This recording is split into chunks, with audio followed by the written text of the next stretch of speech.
Matthew Warren and Jim Haylett, who have accompanied him. Let's crack on. So just starting with apologies for absence. Apologies for absence, Councillor Bradnam and Councillor Collis. Thank you. And we have no substitute for Councillor Collis? No, no substitute. Okay.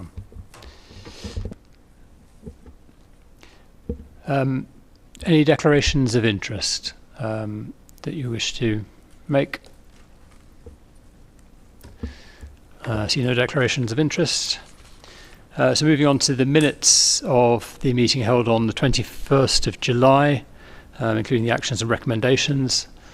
Are there any comments or corrections members would like to? Jim Haylett?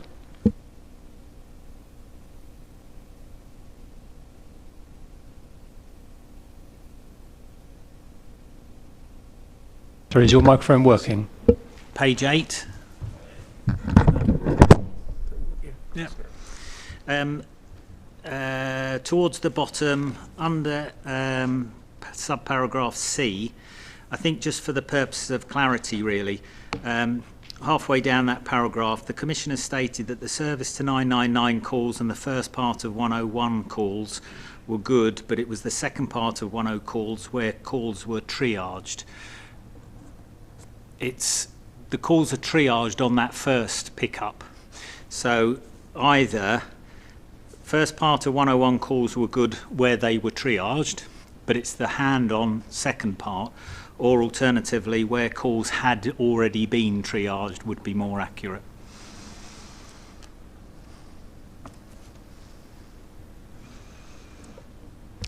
Thank you. We'll make that amendment. Yep. The comments, corrections, so you're happy for me to sign the minutes as an accurate record with the amendment that Jim Haylett has recommended? Thank you.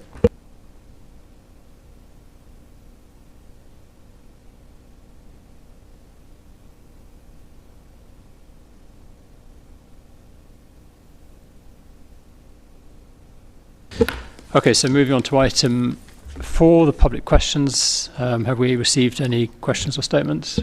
No, no public questions received. Item 5, the review of complaints. Have we received any complaints? No, no complaints received either. Good. So moving on to the first substantial item, which is the budgetary monitoring outturn report for 2020 to 2021, i.e. the last financial year for the Constabulary and the OPCC. Commissioner, would you like to introduce this item?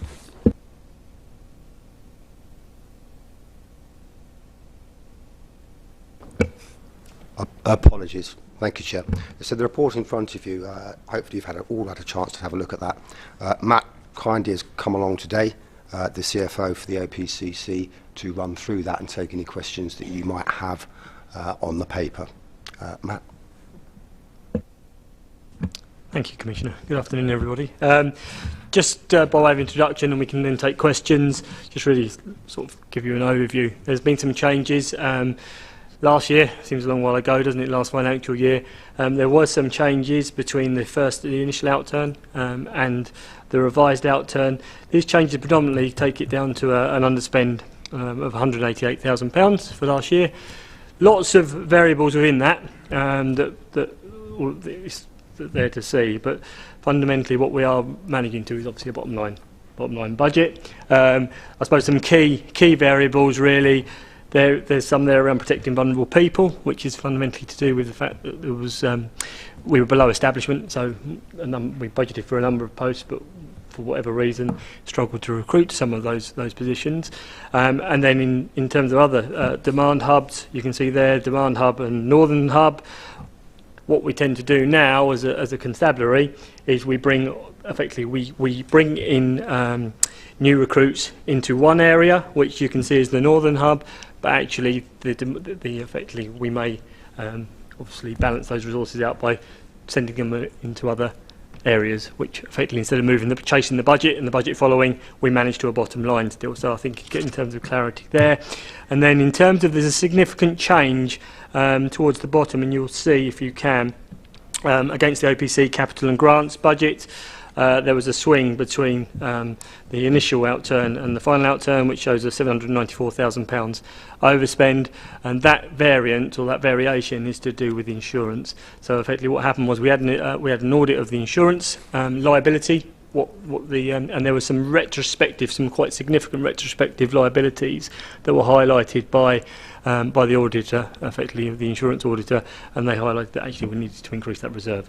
So that's what we've done, which obviously is a cost burden for the constabulary and the OPCC. So that's what's been done. So that as an introduction is where we ended up. In terms of how we seek to manage this going forward, certainly as an OPC CFO, I have regular contact with my compatriot in the constabulary, and we're looking to manage this very much at a high level now, and obviously presenting to you in a summary format rather than going into the detail that perhaps we have done in the past. Really what we're looking for is risk factors. So where are the areas of risk for us in terms of budget, which are largely BCH. There's some element of staffing that obviously represent a risk in terms of making sure that we continue to recruit at the right level, particularly in terms of that uplift of officers. And the final element is really around capital projects. So Southern Police Station, which we've got a very close eye on, because that's going to be a significant project for the constabulary and for the Commissioner as we move forward. So that's the introduction, and I'm happy to take any questions that people may have. Yeah, Chair, it might also be helpful if I'd let the panel know what we're doing from a sort of broader governance perspective. So we know that resources are going to be becoming increasingly stretched, so we are reviewing various aspects of our governance mechanisms.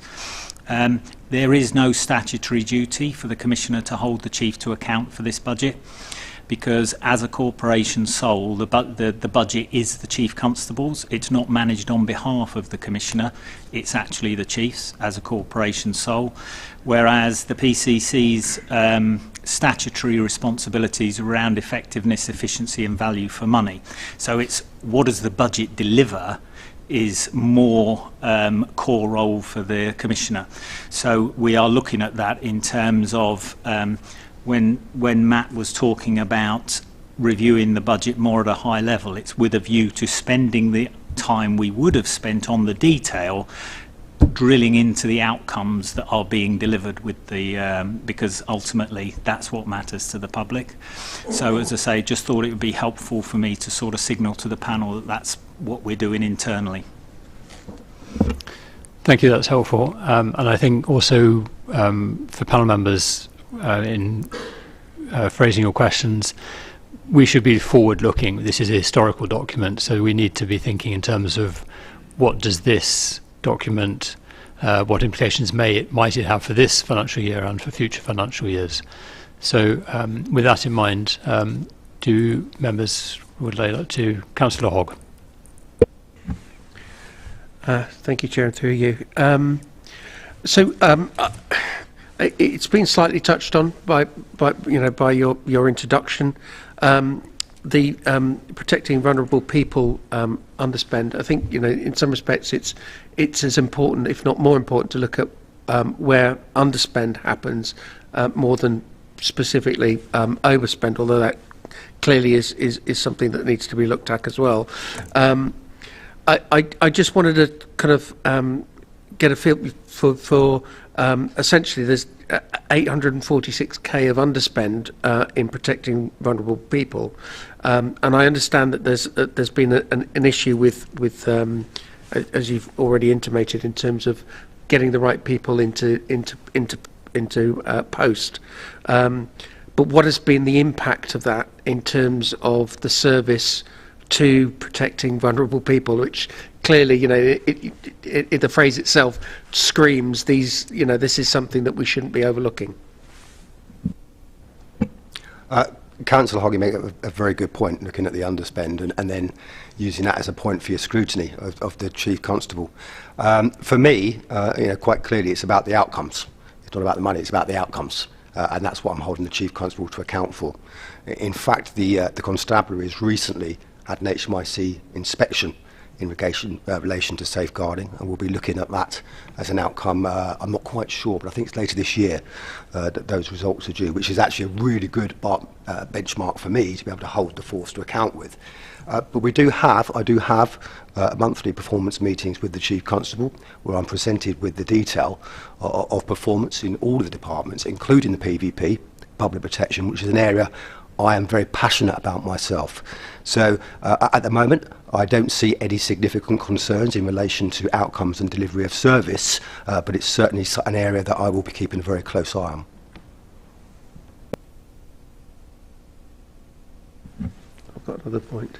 I also want to pick up on the both the underspend on roads policing unit of 209k and tickets, cameras, tickets and collisions at 251k. I think that there's across the board, and I think we kind of touched on it at the last meeting in terms of, road policing is an area where I think we have concerns that there are bad people out there who feel that there is they've got an easy ride in terms of being able to drive as they will, be it speeding, be it drifting, etc., etc. And I was just wondering that essentially we see this underspend, and it doesn't send out a good message to members of the public that are having to deal with the antisocial behaviour element of people driving with loud cars, and if you could maybe talk through what you feel the response needs to be in these budget figures. So, Councillor, I don't have all of the detail in front of me broken down into what's that underspend is, although I have spoken to both those departments personally. Actually, the ticket, some of it is due to pandemic and people not travelling and working from home, etc. But and also there will be some vacancy factors, particularly across the collaboration when you talk about roads policing. But you asked me a very specific question. Well, road safety is an absolute key priority and will feature significantly in my police and crime plan. But road safety is not just a matter for roads policing unit. In fact, far from it. This is actually it's for partners as well, but it will be for local policing teams and problem-solving groups. So the answer to your question, how seriously do I take it? Very, very seriously. I don't have all the details of underspend, but I'm happy to go away and just check again to make sure that I'm not missing anything. I just wanted to kind of push maybe a little bit harder on that, if I may. So one of the issues that we have is that it is a kind of a pandemic of its own, as it were, that these car meets and the antisocial behaviour that goes alongside them. I'm not entirely sure that the car meets themselves are they're just merely the focus for this antisocial behaviour. But one of the issues is getting police response to these car meets to kind of just to attend, and specifically with road policing units rather than particularly local policing units attending. You've got specialist knowledge there in terms of being able to robustly sort of look at people's the con and use and be it number plates, be it allowed exhausts, the modifications that they've had on their vehicles, the fact that if they've been, sort of spinning their wheels, and in terms of tread depth of their tyres, these kind of things that the bad people will go away very quickly when they see a traffic unit turn up, as opposed to just a police van that tends to sort of maybe drive by and they feel that they're being ignored and can basically, they've got carte blanche to do whatever they want. So I think it's really important that we look at having a response that is technically able to deal with the issues that are before them. So, Council, I'm very much aware of the issue that you're raising here around the car cruising in Peterborough and elsewhere in the county. For me, this is a very significant issue to our local residents. I myself have visited areas in Peterborough, in the Hamptons, where there's an elderly residential home, and their life is being made a misery. And we need to do more about this. When it comes to the tactics, I have my own views. I was a police officer, but this is an operational matter, the tactics of what policing response, and that's one for the Chief Constable. But I think it goes wider than a policing response. It's a multi-agency response. I know we have a task and finish group of councillors already in Peterborough working on this. I'm very keen to support, as is, and I have spoken with the policing commander, Superintendent Kate Anderson, in relation to this issue as well, as to what additional support policing can give. But I think it needs a joined up partnership approach, but I am very much aware. And once again, when I talk about the police and crime plan, community priorities comes first, you know, and then local solutions to those local problems. I don't have all of the solutions. You mentioned a tactical matter there, but that's one that I've raised before, actually. But clearly it's an issue that we need to deal with, and we need to deal with swiftly. Thank you very much. Very good response. Councillor Tierney. Yes, thank you, Chairman. Mr. Wallen mentioned in his preamble about the difficulty for recruitment and getting people to take up the posts that are available. And I just wondered what your thinking is as to why that might be and what plans you were putting in place to address it. So Councillor, I mean, when it comes to recruitment into those specialist areas, and I think that's what you're talking about, because if we talk about recruitment into policing, we now see that the constabulary has record numbers of police officers. 1,659 at last count. I believe it's actually more than that, and we're due to have around 1,700. When we look back to 2010, there was around 1,450. So we've got more officers. The reality is, they are young in service. The reality is it will take a while before they're fully effective in our cities, towns and villages. When it comes to those specialist units, I'm afraid I will have to defer. I mean, that is an operational matter for the Chief Constable, but clearly there is a need to ensure that those areas are filled. One, for example, and I'll mention this now, will be within the demand hub with the constabulary, which is an issue for me and a concern, because I have been contacted by a number of residents and councillors in relation to 101, for example. And that's an area that did hold vacancies. However, I have discussed this with the Chief Constable. I'm reassured that they are being recruited to, that new staffing has been taken on, and we will see improvement in the secondary calls of 101. So that's a specific area, that's an example, but that is an area I will be holding the Chief Constable to account. Coming back to your question there, once again, it's about outcomes. You know, I am concerned about vacancies, but I'm more concerned about the delivery of service to the residents of our county, and that's the part that I'll be holding the Chief to account. It's for the Chief to make sure that he in this case, he has the sufficient resources in those various departments to fulfil that role.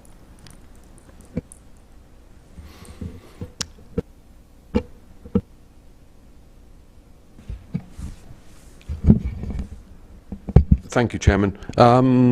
Just one, well, they're sort of linked questions really around capital expenditure. I noticed we had a shortfall in spend of just over 6.2 million from last year, which is great. We're carrying forward 5.4 of that into this year. So I just wondered if there's any major projects that have been dropped with that, or we've just procured better, which is brilliant for the public purse. And linked to that, obviously 3.8 million of it is the Southern Police Station, and I just wondered if that project gets delayed with the loans we've got outstanding, whether there's going to be more of a pressure because of extra interest payments that we've got going forward. Thank you, Councillor. So in terms of the major projects, effectively the underspend is effectively just because they haven't been completed as quickly as we'd have anticipated. Often the way with a capital programme, you're perhaps a little bit more ambitious than you should be. However, with the Southern Police Station, there have been delays, and we have taken the £10 million loan out against that project. We took it out some time back because we anticipated us having to use that certainly earlier than we have done. In terms of the knock-on impact, so we're not seeing a significant pressure on interest rates at the moment. However, clearly we need to keep that under review, because obviously any increase will have an impact on the revenue budget and obviously on the long-term position of the constabulary and the OPCC. So it's keeping it under. We are looking at all options. We expect to really be able to sort of bring that to a conclusion in terms of the financing and how we move that forward by the end of this year. So at the moment, all is well, but we need to keep it under close eye. Just on that point, I mean, it does occur to me that a staged drawdown of that loan would perhaps have been more appropriate. I mean, with hindsight, would you agree with that? Well, we did. I mean, in essence, we took the 10 million early because we took advantage of very low interest rates. So the next stage of we are keeping under, and actually, it may be that we do choose to draw down more debt, if you like, in the coming months, depending on where interest rates go. So I think we are keeping it under constant wrap. But clearly, we want to be in a position where we know we're going to go ahead with it. Otherwise, we've taken a lot of debt that we don't need.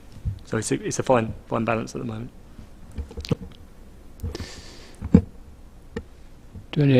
Councillor Bywater. Thank you very much, Chairman. Matthew and Commissioner, nice to see you in person. So good to see you actually in reality over many months now. Good report as always, Matthew. I know there's obviously some concerns that my colleagues have raised in relation to underspend and overspend, but this is obviously looking back. Okay, so as Chairman touched on about looking forward, and you know, I'm the representative for HDC here, and there's a significant operational policing matter that's taking place in Huntingdon at the moment, and I just want some reassurances from the Commissioner really about, you know, how we're monitoring that, how we're monitoring the spend of that policing operation. Is it funded from a national government pot through, because I'm suspecting that we maybe have had mutual aid taking place in relation to that operation, and just to get an understanding of the cost implications of having said operation within Huntingdonshire and ultimately Cambridgeshire. So Councillor, I spoke again with the Chief Constable on this very matter this morning, and I've had regular contact in relation to the protests at the location that you mentioned there. The costs, in relation to the cost of policing, they will be made public. Indeed, some already have under an FOI, but we've undertaken to make those costs public.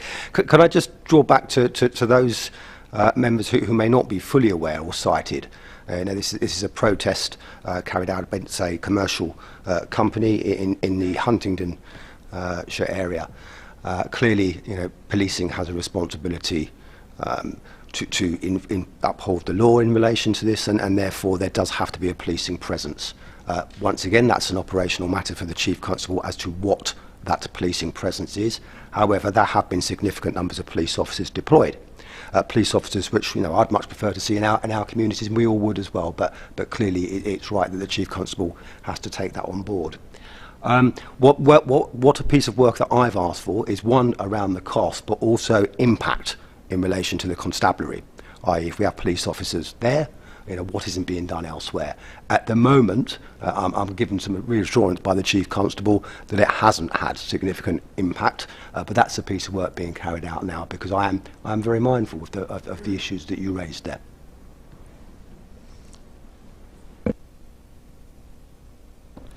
Just on the specific points, Councillor, about central government funding. So there is a process in place where commissioners on behalf of the constabularies can apply for that special grant funding. And so we have already started a dialogue with that. We're not at that threshold yet.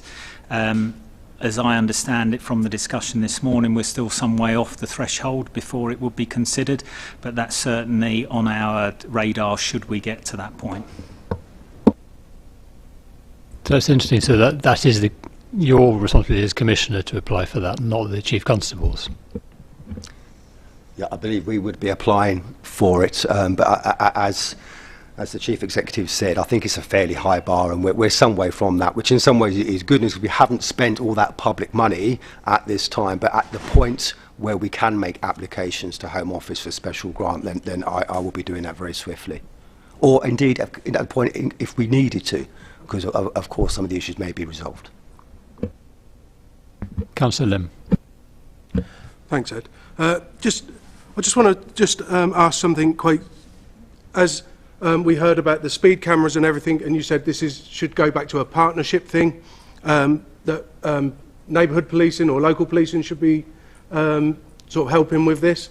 And then we've just heard from Councillor Bywater about what is going on in Huntingdon and the police being taken there.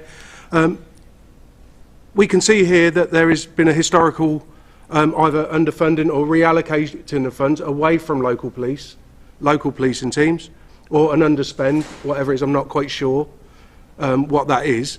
Yet, going forward, or at this present time, how do you feel that that underspend over previous years is affecting local policing now and going forward, and what are we going to do about that? So, Councillor, thank you for the question. I mean, once again, the deployment of resources is for the Chief Constable. But I have been given reassurance, as all of the public, in relation to public statements from the Chief Constable, that he is committed to bolstering local neighbourhood policing. And now, interestingly, we did a consultation on the police and crime plan. You know, visibility in our local neighbourhoods, you know, comes up time and time again as community priority. So it's certainly an area that I will be holding the Chief Constable to account, to ensure that those neighbourhood policing teams are fully staffed as and according to the promises that he made to the communities of Cambridgeshire and Peterborough going forward. Thank you. Councillor Hogg. This question is more kind of a looking forward question. As I'm sure you're aware, that the government recently announced the increase in national insurance contribution, and I just wanted to know, A, have we now assessed what the impact of that decision is going to be on our budget, and essentially what our response is going to be to that? I know that here in Peterborough, we're looking at probably a 400,000, and that's just for council staff and not for our suppliers. So it's going to increase not just the staffing, but also people that supply the constabulary as well, that will be looking to recoup that extra cost through yourselves. So what is the response going to be, I suppose, really? What is the change going to be to our budget? So, like yourself and everyone here, we recognise that risk straight away and did some work around it. So we do know what the cost would be to the constabulary. I won't quote it here, probably Matt can. We are hopeful, with some documentation released by government, that this will be included within the comprehensive spending review. Therefore, there won't be a financial impact on the constabulary. But of course, that's not known as yet, so we'll have to make contingency in case that isn't. But all we're hearing from government at the moment is that will be accounted for in the CSR.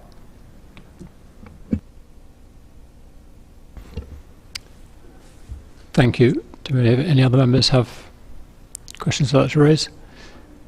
I'd just like to make an observation on the report that sort of tops the what we've been given, which obviously includes a couple of BCB reports.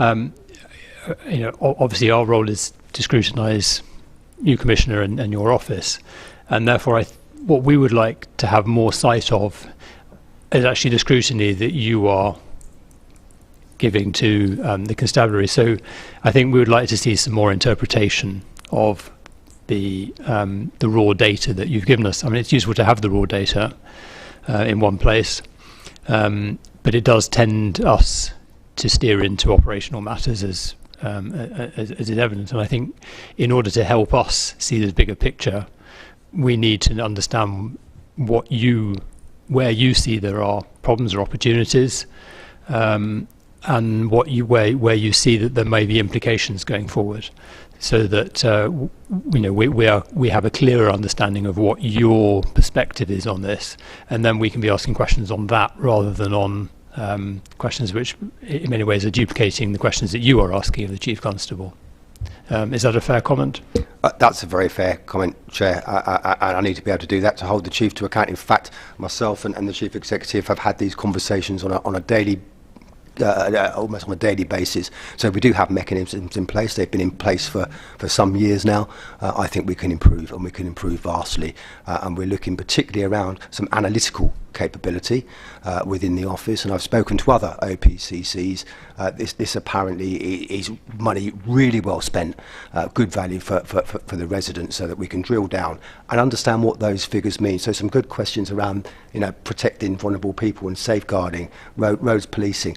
What does it actually mean, and what point and where do I need to be holding the chiefs to account on behalf of our residents? So I think it's a very fair point. And I suppose, picking up what you were saying earlier about your concern is with outcomes.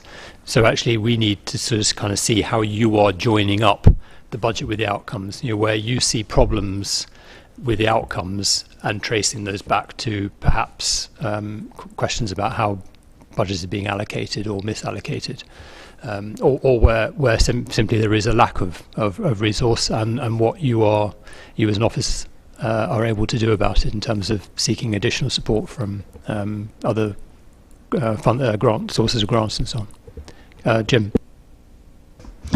Yeah, and that point goes back to my initial point around reviewing governance. How are we assuring ourselves on outcomes? And it links into a number of things. So the medium-term financial strategy from a finance perspective will be a key document for the panel to look at how, because in some ways it's not about next year's budget, it's about what happens in 2 years, 3 years as much. So the medium-term financial strategy, but also the constabularies, what they've termed the STRA process. So this is a very comprehensive planning process that they run every single year, and it effectively balances service, cost and risk across the entire constabulary, because it's very easy for us in our position at the Business Coordination Board with the Chief to drill down in specific functional areas and identify where further investment would help. But of course that investment has to come from somewhere else. And so the whole point of that STRA process is to balance the organisation so that they're not knee-jerking or lurching from one problem area this month to another problem area that next month, and effectively go round a cycle of just lurching. So there is something around that, recognising the Chief's independence in terms of the budget and operational independence. It's what are the key strategic documents and how do we use that analytical function to assist us with that overall effectiveness and efficiency and value for money. And of course that also links into things like the HMIC FRS assessments, because, and again, I've been having conversations with them around how we can utilise that better, because ultimately it is the outcomes as opposed to where the money's been spent. Yes, thank you, Commissioner. And just to pick up on what the Chief Executive has just said, for quite some time now we've been asking for reports that are relevant to this committee, and so it would be really good to have reports that we can question you on that are relevant to your role, not to the role of the Chief Constable, but to your role. And although it's very helpful to get all this BCB information, it would really be helpful to have a report which is directly relevant to this committee. As I said, we've asked for it many times before your time, so maybe looking forward we could have them. Thank you.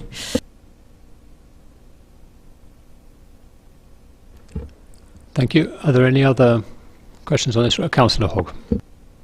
Sorry, I seem to be I'm hogging all the questions here. So I have a slight concern about boots on the ground, both warranted officers and PCSOs. I notice here that there's an underspend on business support, and that essentially there are some FTE roles that are not filled, specifically sort of property officers, etc. Is this taking warranted officers off the streets in order to fulfil those roles? So traditionally you would have had a warranted officer doing the property roles, and the whole point of bringing in staff was to free up warranted officers to be on. The fact that we're now down on complement, does that mean that that's bringing warranted officers off the street? I've just noticed the £240,000 underspend on PCSOs. Did we get rid of too many people? Is that why the underspend happened? I'm certainly noticing the fact that we don't have the level of PCSO involvement in our local neighbourhoods, and I think people are noticing that change, and I don't think it's been a change for the good. In relation to the first question, I think that was, are we taking warranted officers and put them into back office functions? Once again, that is an operational matter for the Chief Constable. I don't have the detail of warranted officers compared to staff in some of those, but I would certainly make the assumptions of my conversations. You know, we want warranted police officers out there on the streets doing what warranted police officers should be doing, and that would be my clear focus. But I will certainly take that one away and just get some more clarity, and it probably comes back to the conversation we were just having, you know, analysing that data so that we can ask the right questions. Now, in relation to PCSOs and underspend, I mean, I do, and I have had brief on this. You'll recall this decision was taken last year. It was an operational decision of the Chief Constable before I was elected in relation to PCSOs. But I will draw you back to my point. It's about outcomes for local neighbourhoods. And I know that many were very concerned to see PSOs being taken out of those neighbourhoods, as I was. But for me, this is about bolstering those neighbourhood policing teams. They are warranted officers going in there with all the powers of warranted officers, and I would be supporting the Chief Constable to do that.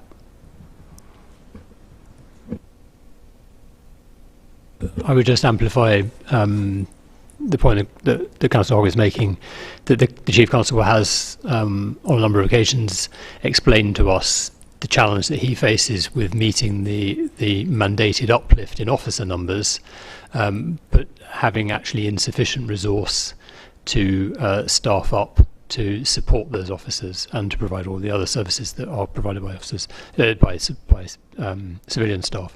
So that clearly is a pressure that he's wrestling with, and that clearly you're going to be engaged in helping him try to balance that. And so we'll be interested to hear in future how that challenge is being met. Any other questions on this? So is the panel happy to note this report? Thank you. So moving on to agenda item 7, this is the update on the development of the police and crime plan. Commissioner, would you like to introduce this item? Yes, thank you, Chair. So a lot of work has been going on over the past few weeks since our last meeting, when we last discussed the development of the police and crime plan. My statutory responsibility is had this done within 1 year of taking up office. We've set ourselves a target of having this done certainly by the end of this year, and hopefully, you know, in good time before that. As mentioned before, we have gone out to public consultation. That's closed at the end of July. What we did with that consultation, it wasn't, and this was on my direction, wasn't just a ticky box drop down CV list type survey. You know, what crime do you want police to concentrate? Burglary, robbery? Because, you know, I'm not convinced that we're therefore getting the right sort of information that we want to shape the police and crime plan. So they were more open ended. People had to think about what they were putting into their response, and so those responses have been really helpful as we've gone through them in helping us develop the plan. What I'm pleased about is that those 5 specific areas which we spoke about last time, for me, number 1 was around community priorities. This is about policing and partners dealing with local issues, local solutions to local problems. The other area I asked for comment on was around crime prevention, also supporting victims and witnesses, ethical policing, and robust law enforcement. And the open-ended question was, have we missed anything? There was obviously some more detail.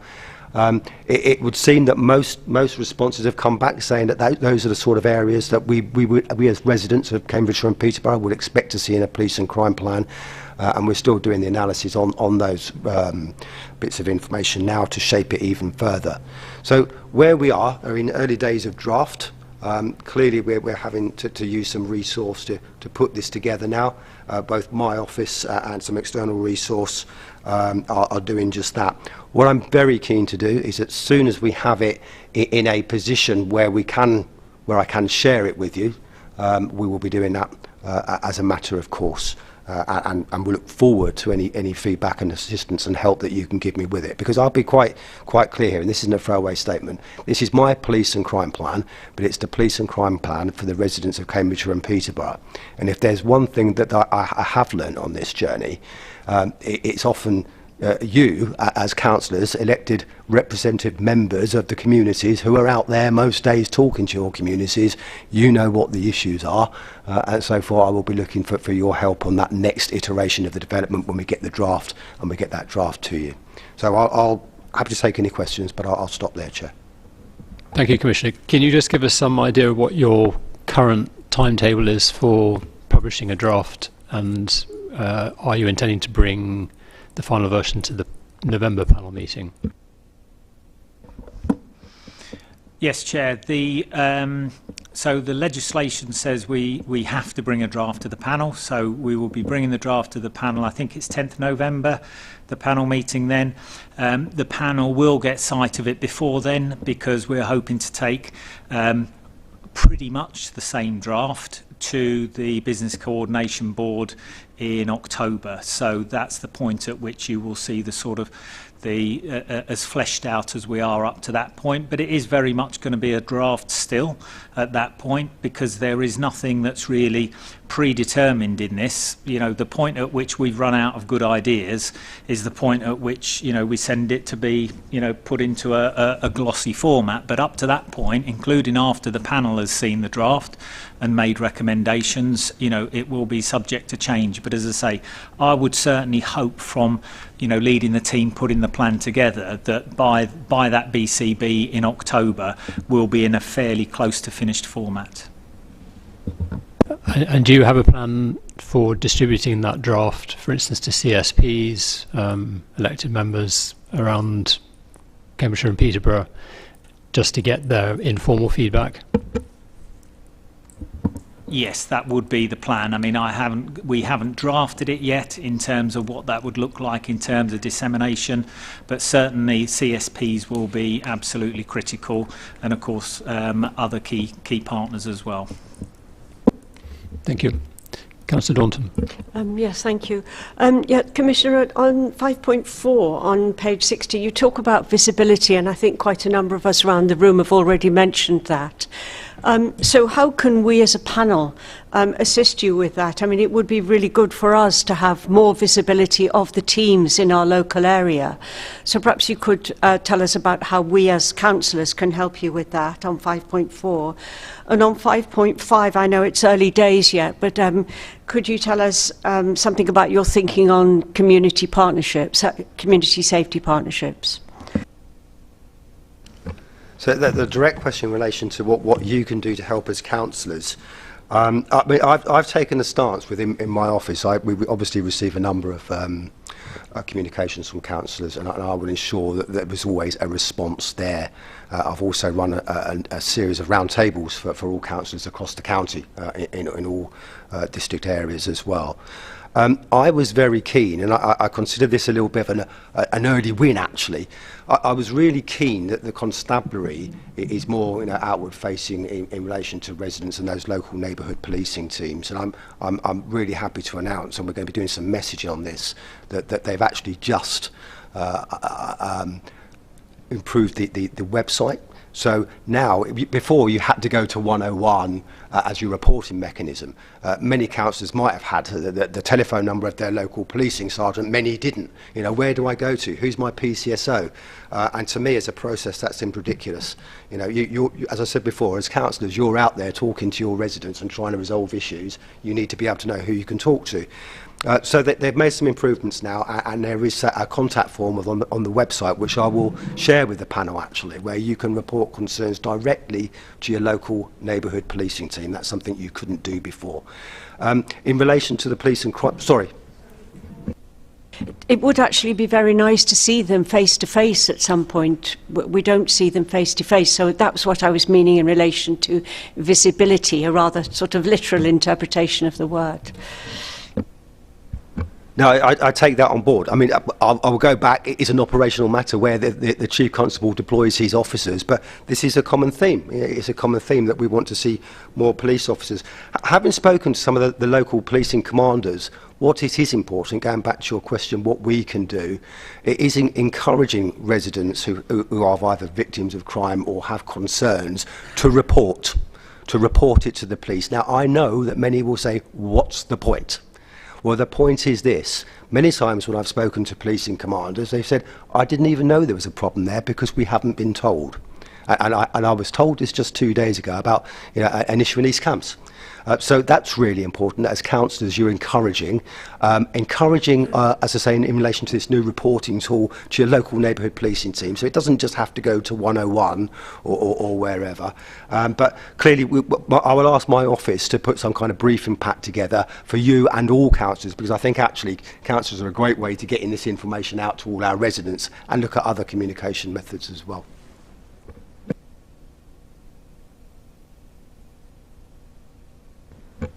So early on, I was very keen to look at the role of the community safety partnerships across our county.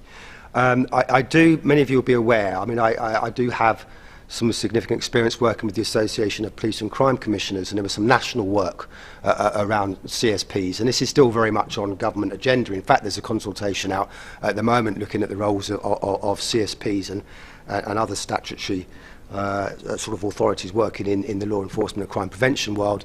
I think it's fair to say, and I will be, give you my view on this, that if you look up and down the country, so I'm not being Cambridgeshire specific, if you look up and down the country, the effectiveness of CSPs is variable, and they will all operate quite often in very different ways. I want our CSPs to be outstanding, and I want them to be effective. So already I've had a meeting of all the chairs, which was a useful meeting, and the first time they've done that for some considerable time. That first meeting is to get to know each other, to get to know what their priorities are, to get to know what their thinking is. But I'm very clear, and it will be in the police and crime plan, that we need to up our game. And that's no criticism of any individual CSPs. But when we talk about car cruising, when we talk about antisocial behaviour, and I'm held to account, I'm holding the chief to account for policing. It's not just policing. It needs a joined up partnership approach, and I see the key delivery of that coming from the CSPs. And I will support the CSPs, I will convene partners, and I will put resource and funding in. But we need a plan, and we need to ensure that we're working as hard as we can, to resolve those local community issues. Thank you. Councillor Tierney. Yes, thank you, Chairman. Commissioner, one of the things that happens with this panel is we'll often ask a question, and the Commissioner, not just yourself, but previous ones will say, look, that's an operational matter, that's for the Chief Constable. But this police and crime plan is a real opportunity to influence operational matters through policy. So this is one of your flagship ways that you can drive things forwards. And I think we've got to be honest and say that for a growing number of the public, there's a disconnect between what the police think their job is and what the public think the police's job is. And that disconnect is growing. And I'm not going to suggest for 1 minute that it's easy to fix. I know it's not easy to fix, but the public want to know that when they call the police, they'll be there, that they'll see them out and about, keeping them safe. And the police want to be able to have detection abilities and look after things that are non-visible crimes. And this challenge, it's a huge challenge. And what I want to do is encourage you, when you're producing the police and crime plan, to be radical. Because it will be easy, I'm sure you will, don't get me wrong, but I want to encourage you, because it will be easy to do what a lot of other OPCCs do, which is to produce something which is a lot of words but doesn't seem to change very much. I think what the public want to see is the police out there. And meeting that balance, you can drive with this plan. I just want to say to you, please don't be afraid to try some new things and perhaps lead the way, and I think people would welcome it. I recognise everything you say, Councillor Tierney, and I know that in your home match of Wisbeach, I've had correspondence just on that very matter about particularly the cycle gang and what are the police doing. Once again, I don't think it is just a policing response; it needs a multi-agency response. You talk about my police and crime plan. I've mentioned already those community priorities are really key for me. They're really key because we will hear that policing has changed. We know that they've got to adhere to strategic policing requirements and government policy, high harm, high threat, high risk. I understand that, and I think most of our residents understand that. But the bit that seems to be missing in the middle at the moment is those local issues and resolution. And for me, when we talk about visibility, yes, I often hear, we want to see more police officers, but I also hear actually it's not just about more police officers, it's actually resolution of those local issues. And for me, that's key, and that will be part of the plan. It won't change overnight. This is going to be a bit of a journey, and it'll be a bit of a journey with all the partners, but I think it's one that we can do and we can improve upon. Thank you, Commissioner. Councillor Ali. Thank you very much, Chair. Commissioner, I was encouraged that you mentioned on a number of occasions you are interested in outcomes. And as Councillor Tierney just mentioned, there does seem to be quite the expectations of the communities are not being met, basically. And I'm sure all of us sitting around the room, those frustrations are expressed by our residents on a daily basis. When we talk about outcomes, what people are saying is that, you mentioned that a lot of people will say that what's the point in bringing up, reporting the crime? And the reason for that is, one is that people are frustrated because there is no response, hardly any, from the police. Something that the person who's made that all-important call feels strongly about, and they feel that weeks on, they don't get a response. I think one of the outcomes that you should be looking for, that when we get those calls, how soon, how often does our police officers respond to that particular individual? Because that's where the frustrations are growing, and people feel that some of the crimes in some of the localities are getting out of control, and criminals are dealing in drugs, antisocial behaviour, without any fear that the police will ever come and catch them. So, Councillor Ali, thank you for that, and I recognise everything you say there. In fact, very recently, I was in the great city of Peterborough, and I got a taxi, and the taxi driver, who I happened to mention what I was. We were in conversation. I was asking him about his business, and the taxi driver said, I've always had great confidence in the police, but I've rung them on a few occasions about some drug dealing and antisocial behaviour. I've seen no action. They've not got back to me. I have no confidence anymore. Now, the point is, maybe the police did take action. The police did use that intelligence. But this is coming back to what I discussed earlier. It's about that two-way communication. And I've found that in other parts of our communities, rural crime.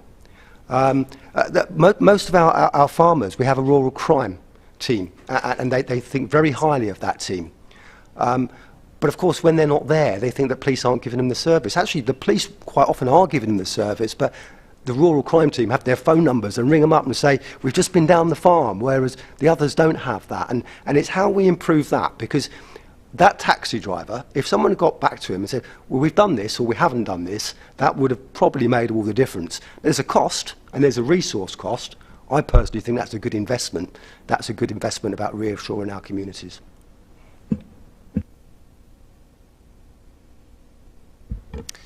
Thank you, Commissioner.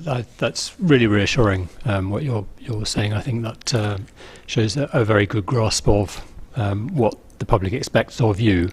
And some of the phrases in the report, are absolutely critical to a successful or a plan that speaks to the public. The visibility of police officers is clearly something that a lot of people talk about, but it does need to be explained or interpreted what that means. Visibility is interpreted by the police as being very different to what the public can mean by it. And I think that needs to be, expectations need to be managed, but also there needs to be a narrative about what is going on that's unseen, you know, to reassure the public. And to follow up on what your response to Councillor Ali, you know, I completely endorse your assessment that investing more in providing more feedback is definitely worthwhile, because it is absolutely clear that people are withholding information from the police unintentionally, but simply because they don't believe it's going to make a difference. Yeah, I agree with you, Chair.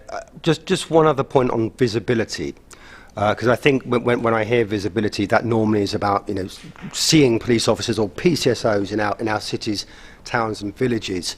But it's not lost on me when we look at the makeup of the constabulary, and you were talking about some of those areas, for example, safeguarding, which I am passionate about, you know, child protection, domestic abuse, etc.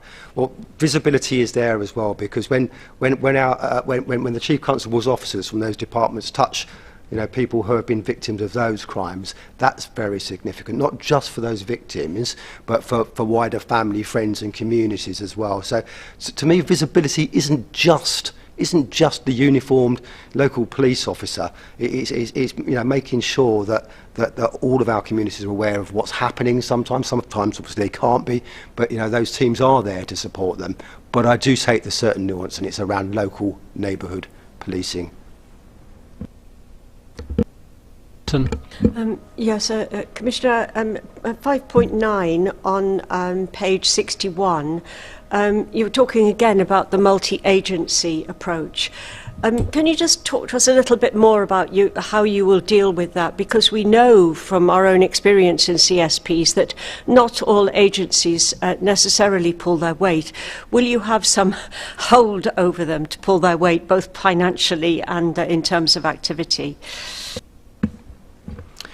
That's a very good question, and I recognise perhaps some of the frustration there when we talk about partners. I mean, there are some excellent partnership working arrangements in this county, often at tactical levels, where, you know, it's officers and staff from the various agencies have come together to do a really good job. And there's some really good evidence of that through the pandemic, particularly around the criminal justice system and keeping that moving as well. So, you know, within statutory things around the CSPs, I do have certain convening powers. We will be seeing a new duty on partner agencies around serious violence and reduction of serious violence, and that would be quite significant, because that could be quite broad as well. You could also introduce domestic abuse and victim violence against women and girls, etc. How I see this, I mean, well, to be honest, I'd like to see most of those partnership arrangements on statutory footing. You know, where they have a statutory duty to turn up, and if they don't, it can be the Secretary of State that they're answerable to. And in fact, with CSPs, there is statutory duties. And most of the time, we do see partners turning up. Are they the right people? Are they decision makers? That's probably the key to this. Can they actually make decisions on behalf of their organisations? Far too often they can't, and then that's not taken back as well. So I certainly see, you know, using my convening powers where I can. And I think the other really important thing here is just to remember, you know, what the clues in the title is: the Police and Crime Commissioner. And that middle bit's really important to me as well. This isn't just about the police. It's about crime and fear of crime across our county as well. So I will do everything within my power to make sure that I convene those right partners to those meetings. And just following up on that, your predecessor used a phrase, shrinking together, which he kind of felt was reassuring. It never did reassure me, because the demand doesn't change, but the shrinking is in the supply, and it doesn't matter how together you are. If you can't meet the demand, then the public is not going to be well served.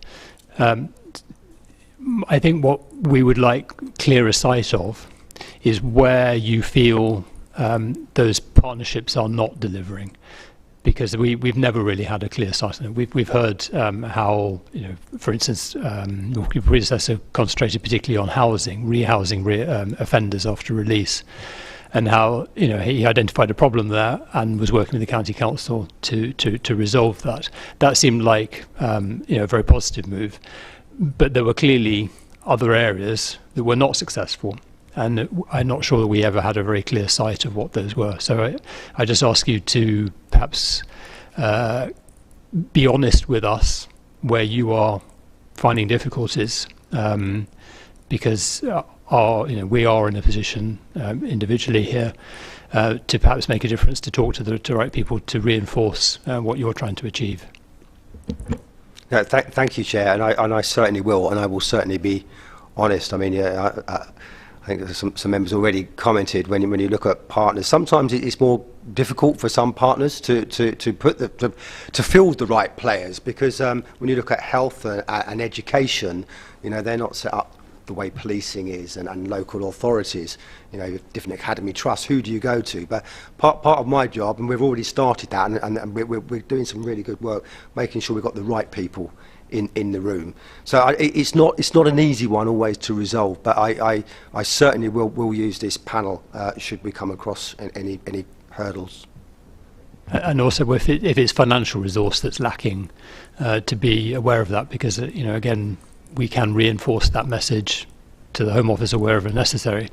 But if we don't know that that's the blocker, then we can't really help. So we need to know. Thank you, Councillor Lynn. Just to add to this, because we were asking questions about the PCC on CSPs, I am chairman of the Fenland District Council CSP, and all I can say is that, as Darryl is quite new, like I am, I'm just pretty much as new as Darryl. What he has done is immediately he's called meetings together and brought all the CSPs in. We have had discussions, and he has listened to all the CSPs. Now he's putting a plan together of how we're going to move forward. So I think it's a little bit early to hold him to account on CSPs at this moment, until we find out what the plan is, where we're going forward, what we're going to do, and then we see what the CSPs do after that. And I think that is the time then to actually hold Darryl to account for that. I think it's a little bit too early at the moment. All I can say is what he's done so far is unquestionably the right thing to do. And he's not neglected it. He's not pushed anything to the side. He's clearly said today that he wants to get the best outcomes for CSPs. And I think we have to give him time to do that. I was supposed to give a response to our first meeting. I haven't given a response because I don't really know what to say.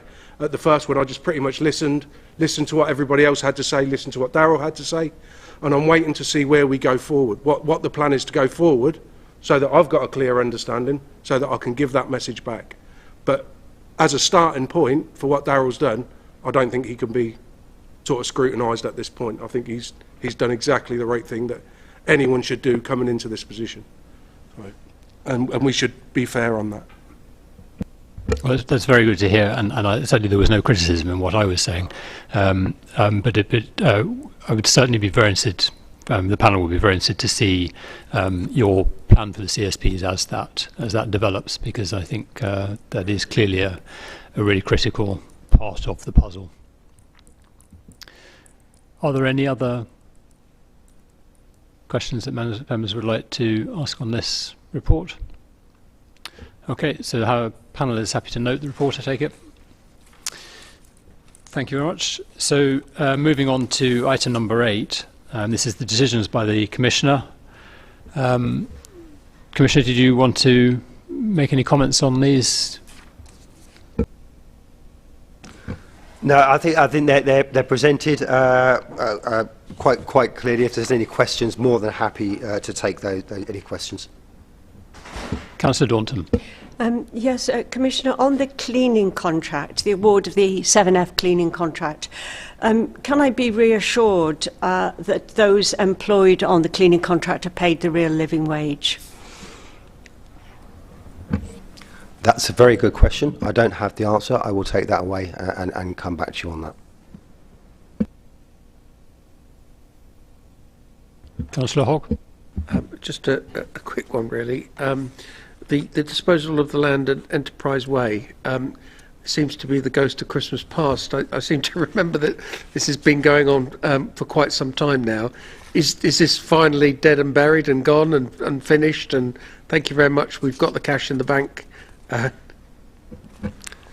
So Councillor, yes, thank you very much. We have the cash in the bank, and Matt will probably give more detail, and Jim, but we've got more cash in the bank than we ever thought possible, I think. So it was a very good deal for us in the end. So I think the taxpayers of Cambridgeshire and Peterborough will be very happy with that deal.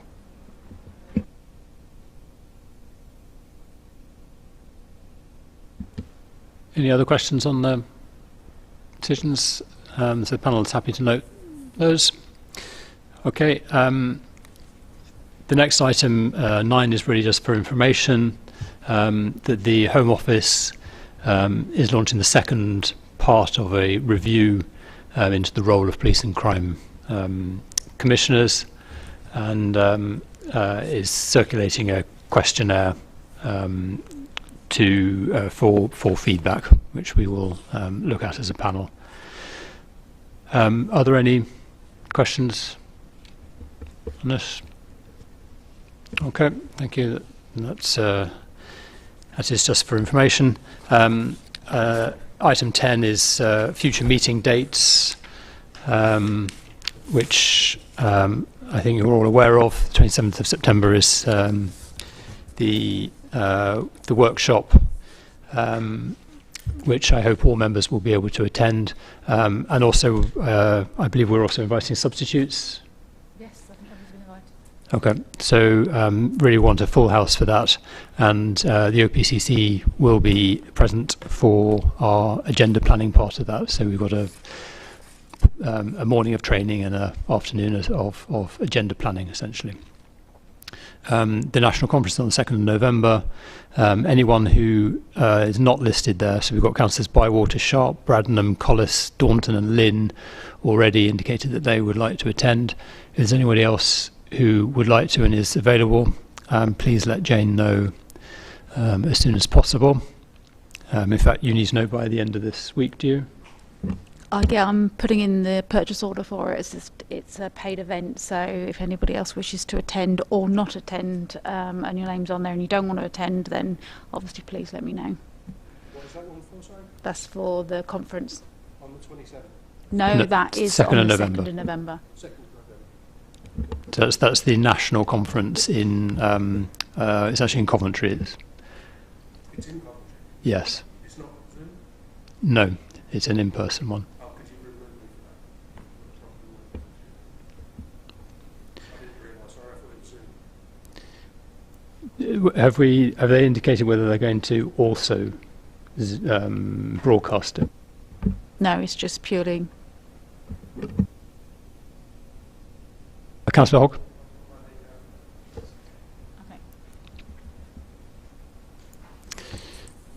Okay. And we, our next meeting is going to be at the ABAX Stadium, which is the last minute change because of rescheduling of the Peterborough City Council meeting. We are investigating whether that meeting, what the cost will be to live stream that, because obviously it's a different venue. We don't know what facilities are available there. Is that correct? Well, since then, Fiona.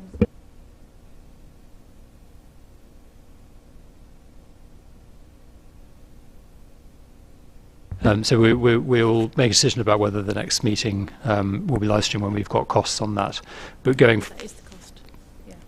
for the ABAX. Yes. All right. Okay. So so it's £120 to live stream the next meeting. Is that something that the panel would like to see? Could you just indicate if you support spending £120 of our budget on live streaming the next meeting?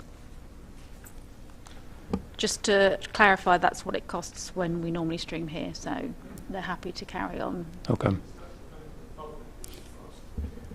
No, it's for the benefit of the public. Under current legislation, we have to be here in person to fulfil our statutory function. Okay, so in which case we will arrange for the next meeting to be live streamed. Going forward, we'll need to make a decision about whether we want to fund it, and it will depend in part on how many meetings or what room is, if the room is permanently set up, because either it's £600 to have this set up installed for the meeting, but if it's already set up, then we'd have to pay £120, which is a lot more reasonable. So I suggest we defer any decision on that until we have a clearer idea about what this council is going to do on an ongoing basis in terms of having a room set up permanently. But we do have the option of moving to other authorities. So if any of your authorities are going to have a committee room set up with live streaming permanently that we could use, then could you let Jane know? And that gives us another option. Okay, so, Can I, Councillor August? can I ask that we're giving sort of information about viewing figures, if that's possible? Because I think that probably has a relevance to the decisions being made. Yeah, I could do that. It's all on YouTube, so all the figures will be there. So, but when we make those decisions, it would be nice to know if we're spending £600 for 6 people to watch, or yeah, and I'll have a proper. Yeah. I mean, obviously, everything will be spoken about with Peterborough will make their rulings and stuff as well. So I can speak to Chris. So he's keen to keep us on board. So I'm sure we can come to some sort of agreement.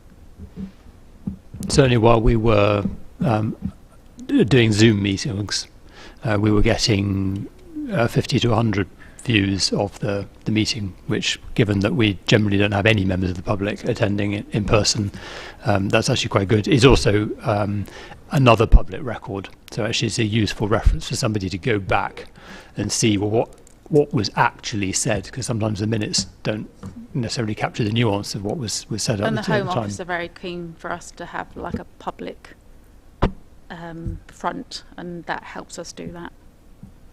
But I agree with you that we should have a report specific, that details, viewing figures and what the sort of cost benefit, if you like, of doing it if we have to spend £600, because that's a reasonably serious decision if you multiply that by all of the meetings over a year. Okay. So in which case, I think we've come to the end of the formal meeting. I thank you very much for your attention, and we will now take a break. Thank you very much.